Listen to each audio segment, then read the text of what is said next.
Well, the analysis is clear. The better team won the game. They were probably at their best, especially in the first half, and we were nowhere near our level. And when that happens, the gap becomes too big, and we got punished, and we could have been punished even more.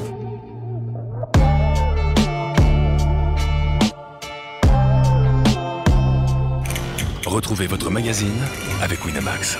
Winamax, le plus important, c'est de gagner. Salut à tous, bienvenue dans la quotidienne. Et la mine, elle était bien triste hier pour Mikel Arteta après la gifle, parce que ouais, il n'y a pas d'autre mot, la gifle reçue par Arsenal face à Manchester City. Défaite 4-1 des Gunners qui n'ont rien pu faire face à des Citizens impériales et qui laissent donc City recoller dangereusement au classement. 2 petits points de retard maintenant seulement pour City sur Arsenal. Le calcul est simple. City peut être leader avec 4 points d'avance sur les Gunners très prochainement. On comprend donc la tête d'Arteta hier en conférence de presse qui contraste forcément avec celle de Guardiola, heureux, épanoui, le sourire Colgate après cette victoire incroyable. Ou pas.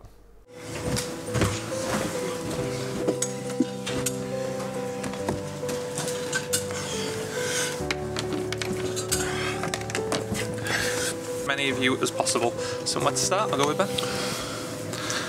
Peut-être qu'un jour, il arrivera à sourire, on ne sait pas, ça, il n'y a pas de vérité dans le futur, et peut-être que ce sera cet homme, Erling Haaland, qui lui décrochera ce beau sourire. Nouveau but hier pour le Norvégien, qui est devenu le meilleur buteur en Première Ligue sur une saison. Exit Mohamed Salah et ses 32 buts lors de la saison 2017-2018. Haaland en est déjà à 33. Et il reste encore 7 matchs à jouer. Des statistiques tellement folles que beaucoup se demandent déjà si le prochain Ballon d'Or n'est pas déjà dans sa poche. Ça va dépendre bien entendu du futur de City en Ligue des Champions et en Première Ligue cette saison. Mais le débat a le mérite d'être posé. Et d'ailleurs, petit instant prono, petit instant question du jour. Les amis, combien de buts vous voyez Haaland mettre en Première Ligue cette saison? Est-ce qu'il va passer la barre des 40 ou pas? Vous nous dites tout dans les commentaires. En tout cas, le Norvégien, il a bien profité dans le vestiaire hier. Petit instant, selfie avec Bernardo, puis petit biril qui va bien avec Grealish dans la foulée. Bref, le groupe vit bien, tout l'opposé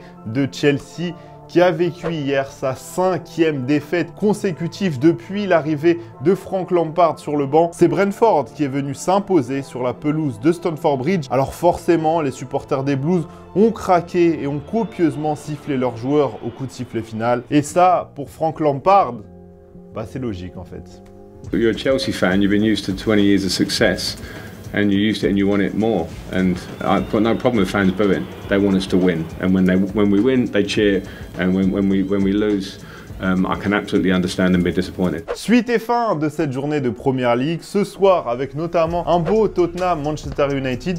Mais nous, on va rester en Angleterre, mais partir du côté de la 8e division anglaise. Oui, vous avez bien entendu, parce qu'il y a une petite histoire en ce moment qui est géniale, qu'on est obligé de vous raconter. Ça se passe autour du club de Welton et Hersham. Alors si vous ne les connaissez pas, c'est normal. C'est un club qui a été repris en 10e division anglaise il y a 4 ans par un groupe de potes. Voilà, ils ont fait leur football manager dans la vraie vie. Et hier, le club s'est qualifié pour les finales des playoffs grâce à un but sur penalty en toute fin de match. Merci à notre reporter sur place, Licia Foudala, qui était présente et qui nous a livré ces belles images de joie au coup de sifflet final. On s'est régalé en découvrant tout ça. Dimanche, ils joueront donc leur place pour accéder en 7e division et on suivra ça de très près parce que oui, c'est ça le vrai football vrai.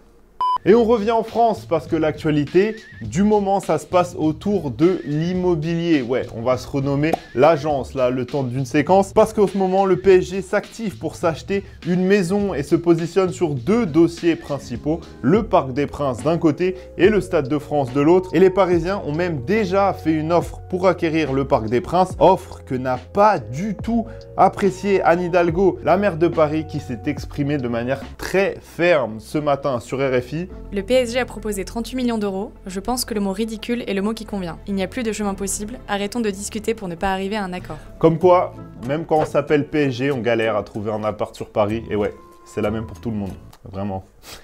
Et avant de se quitter, petit tour Mercato Express parce qu'on a eu beaucoup d'infos ce matin, à commencer par Luka Modric qui va prolonger son contrat d'1 an avec le Real. Éternel Modric qui, à 37 ans, va donc continuer jusqu'en juin 2024 du côté de Madrid. Et d'ailleurs, Luka pourrait retrouver à ses côtés au milieu l'an prochain un certain Jude Bellingham, car selon Marca, les dirigeants du Real Madrid se rendront en Allemagne dans les prochains jours pour le convaincre de signer au club cet été. Et on reste en Espagne parce qu'on vous l'avait montré cette semaine, Messi était de retour à Barcelone, vous l'avez vu là sur son petit vélo, mais ce n'était pas pour discuter d'un retour au Barça, ça a été affirmé, officialisé par Matteo Alemany, le directeur du football du club. Voilà, il était juste là pour passer du bon temps en famille, mais on va quand même suivre la situation de Messi parce que son contrat au PSG se termine dans 2 mois, donc ça va forcément bouger et promis, on le fera dans la quotidienne, mais plus tard parce qu'aujourd'hui c'est la fin de l'émission. Merci à tous de nous avoir suivis. On se retrouve demain pour la dernière émission de la semaine. Ouais, déjà, prenez soin de vous. Ciao.